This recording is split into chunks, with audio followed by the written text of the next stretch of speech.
네, 안녕하세요. 이번 시간부터 간단하게 몇 시간에 걸쳐서 AWS 람다에 대해서 알아보는 시간을 가져보도록 하겠습니다.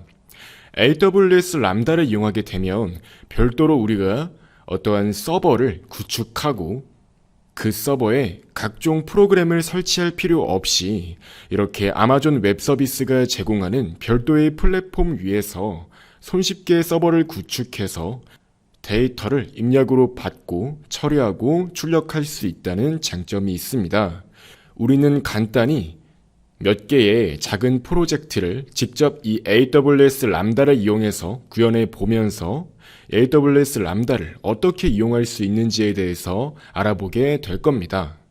이 AWS 람다는 말 그대로 우리가 어떠한 프로그램을 우리의 컴퓨터 위에서 직접 구동시키고 있지 않더라도 이 AWS 람다에서 코드를 몇 줄 입력하는 것만으로도 알아서 AWS 위에서 우리의 함수가 자동으로 프로그램적으로 동작하게 되는 것입니다.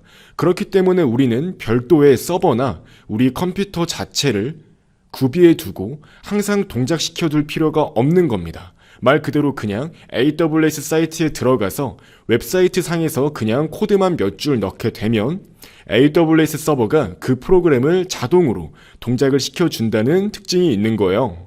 따라서 쉽게 말씀드리자면 이 AWS 람다는 그냥 함수라고 보시면 됩니다. 우리는 AWS 람다를 이용한다는 것은 그냥 함수를 작성해서 그 함수를 자동으로 동작시키도록 한다라고 이해를 하면 되는 거고요. 그렇다면 그 함수를 언제 동작을 시킬지 또한 우리가 정할 수가 있는 겁니다.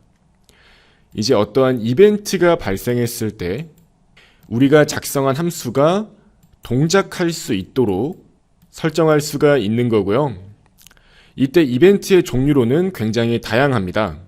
어떠한 로그가 발생했을 때 자동으로 그 로그를 어떻게 처리해주기 위해서 어떠한 람다를 이용하도록 할 수도 있고요. 혹은 우리가 AWS 람다를 별도의 웹서버처럼 운영할 수도 있습니다. 그렇기 때문에 이럴 때는 어떠한 클라이언트의 요청이 발생했을 때 이제 그것을 이벤트로 하여 이 람다가 그 요청에 대한 처리를 해서 다시 반환할 수가 있는 겁니다. 또한 이 람다 같은 경우는 동작을 함에 있어서 어떠한 로그나 클라이언트의 요청을 처리한 뒤에 그 처리 내역을 데이터베이스나 혹은 AWS의 자체 로그로서 남길 수도 있고요. 정말 다양하게 람다가 어떠한 데이터를 처리한 뒤에 그 처리된 데이터에 대한 내역들을 저장하거나 관리할 수도 있는 겁니다. 그렇기 때문에 이 AWS 람다 같은 경우는 AWS를 이용하는 사람들은 특히 정말 다양하게 유용하게 사용할 수가 있고요. AWS를 평소에 이용하지 않는 사람이라고 하더라도 단순히 웹서버 등을 구축하고자 할 때 이러한 AWS 람다를 이용해서 매우 편하게 서버를 구축할 수가 있습니다. 기존에 우리는 어떠한 웹서버 하나를 동작시키고자 한다면 일단 어떠한 서버 인스턴스가 필요하죠. 거기다가 톰캣과 같은 서버를 구동시켜서 우리가 작성한 어떠한 서버 프로그램이 그 웹서버 위에서 돌 수 있도록 하는 것이 일반적인데요. 이제 그러한 작업이 이 람다를 이용했을 때 다 필요가 없어집니다. 진짜 그냥 말 그대로 소스 코드만 작성하고 몇 가지 설정만 해주면 우리만의 웹서버를 만들 수도 있는 겁니다. AWS 람다가 있기 때문에 그게 가능한 거고요. 자, 그래서 이번 시간엔 간단히 어떠한 클라이언트가 우리에게 요청을 했다고 가정을 하고 그 요청을 람다로 처리를 하는 방법에 대해서 알아보도록 할게요. 이제 AWS 같은 경우는 API 게이트웨이라는 것을 지원해서 이제 이게 별도의 웹서버처럼 동작하도록 만들어요. 그렇기 때문에 클라이언트가 접속을 하게 되면 이 API 게이트웨이가 그 요청을 받아서 이 람다 쪽으로 넘겨주게 되고요. 이제 이 람다에서는 우리가 작성한 함수가 동작하기 때문에 그 요청을 처리해서 DB에 담거나 혹은 사용자에게 단순히 어떠한 결과를 반환할 수가 있는 겁니다. 대략 이렇게 생긴 구성을 가지고 있는 거예요. 말 그대로 AWS 람다 자체는 함수로서의 역할을 수행하기 때문에 이를 실제로 서버처럼 동작하도록 하기 위해서는 API 게이트웨이 같은 것들을 앞에 이렇게 붙여서 클라이언트가 공인 주소로 접속할 수 있도록 설정할 수 있습니다. 마치 우리가 웹 개발을 할 때랑 똑같다고 할 수 있죠. 따라서 바로 한번 AWS 람다를 간단히 이용해보는 시간을 가져보도록 할게요. 이를 위해서 AWS 공식 웹사이트에 접속합니다. 자, 이렇게 AWS 공식 웹사이트에 접속한 이후에는 AWS 람다를 이용하기 위해 콘솔에 로그인을 해주시고요. 자, 저는 바로 한번 이와 같이 로그인을 해보았고요. 이제 이렇게 서비스로 람다를 검색해서 들어가시면 됩니다. 자, 람다 서비스를 들어가 보시면은 자, 람다는 대표적인 서버리스 플랫폼으로서 우리가 별도의 서버를 구축하지 않아도 서버의 기능을 온전하게 이용할 수 있다는 장점이 있다고 말씀드렸죠. 아마 여러분들은 여기 처음 들어오셨으면 어떠한 펑션도 존재하지 않을 건데요. 저는 이전에 몇 가지 예제를 테스트를 해보았기 때문에 이렇게 여러 가지 펑션들이 존재하는 걸 알 수 있고요. 바로 이렇게 create 펑션을 눌러서 하나의 람다 함수를 작성할 수 있습니다. 자, 바로 한번 함수를 생성해 보도록 할게요. AWS 람다에 사용할 프로그래밍 언어로는 파이썬이 될 수도 있고 노드.js가 될 수도 있고 자바가 될 수도 있는데요. 일반적으로 람다를 이용할 때는 파이썬과 노드.js를 가장 많이 이용하고 있습니다. 저는 다음과 같이 hello 람다 파이썬이라고 이름을 지어 볼게요. 그 다음 이렇게 런타임으로 즉 람다 함수가 어떤 환경에서 돌아갈지를 설정할 수 있는데요. 바로 이렇게 파이썬 3버전을 선택할 수 있도록 할게요. 자, 그 다음 이제 이렇게 어떠한 권한 설정을 하라고 나오는데요. 이때 가장 간단한 방법은 그냥 기본 설정, 다시 말해서 기본 람다 권한을 가지고 있는 새로운 역할을 생성하겠다는 것을 누르시면 되고요. 바로 이렇게 create function 버튼을 눌러서 하나의 람다 함수를 만들 수 있습니다.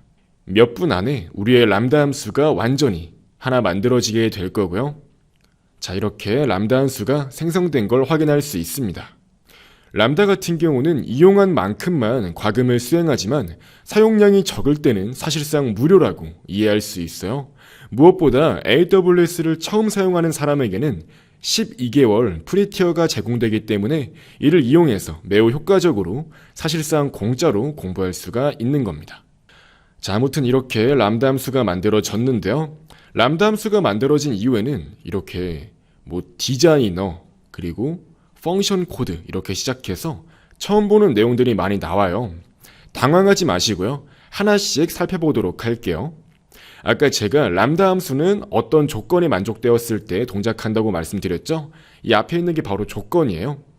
즉 어떠한 로그가 발생했거나 아니면 클라이언트가 접속했거나 하는 조건들을 앞에다가 명시해 주고요. 그러한 이벤트가 발생했을 때, 즉 어떠한 트리거가 발생했을 때 그것을 람다가 처리를 하게 되고 그 처리된 내역 등은 이렇게 AWS 로그 등으로 남겨지게 된다는 겁니다. 그럼 바로 한번 이 람다 함수부터 작성을 해볼까요? 보시면 아래쪽에 이렇게 람다 펑션이라고 해서 하나의 핸들러 함수가 처음부터 작성이 되어 있습니다. 일반적으로 람다 같은 경우는 이렇게 다양한 코드를 작성할 수 있고요. 거기서 정확히 어떤 코드가 메인 코드가 될지 설정할 수 있는데요. 우리는 지금 람다 펑션이라는 파일 안에서 이 람다 핸들러라는 이름의 함수가 바로 메인 함수다 라고 정의를 해준 거고요. 이제 이 함수를 작성해서 어떠한 이벤트를 처리하도록 할 수 있습니다. 이 이벤트라는 것은 일반적으로 클라이언트의 활동을 의미한다고 보시면 돼요. 그렇다면 이 이벤트를 언제 발생시킬 수 있을까요? 그것은 앞서 언급했던 이 트리거라는 것을 이용해서 발생시킬 수가 있는 겁니다. 결과적으로 어떠한 이벤트가 발생하면 이 람다 핸들러 함수에 이벤트라는 파라미터로 값이 들어오게 됩니다. 자, 지금은 이해가 잘 안 갈 수 있는데요. AWS와 같은 클라우드 서비스는 일단 동작이 되도록 만든 뒤에 그 다음에 천천히 원리를 이해하는 것이 더 학습이 빠를 수 있어요. 따라서 일단 저와 함께 소스 코드를 작성해 보도록 할게요. 사실 이렇게 기본 코드가 이미 작성이 되어 있어요. 저는 이렇게 그냥 헬로 람다라고 출력을 하도록 만들 거고요. 이제 이게 어떤 내용이냐 하면 이벤트가 발생하면 무조건 이 헬로 람다 라는 메시지를 반환하도록 만든 겁니다. 말 그대로 이 람다 핸들러에서 리턴되는 값은 클라이언트에게 보여지는 값과 동일합니다.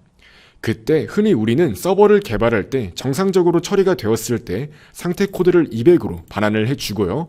이렇게 바디에다가 처리가 된 결과를 담아주게 되는데요. 즉 이렇게 사용자가 그냥 접속을 하면 무조건 헬로우 람다를 반환할 수 있도록 만든 겁니다.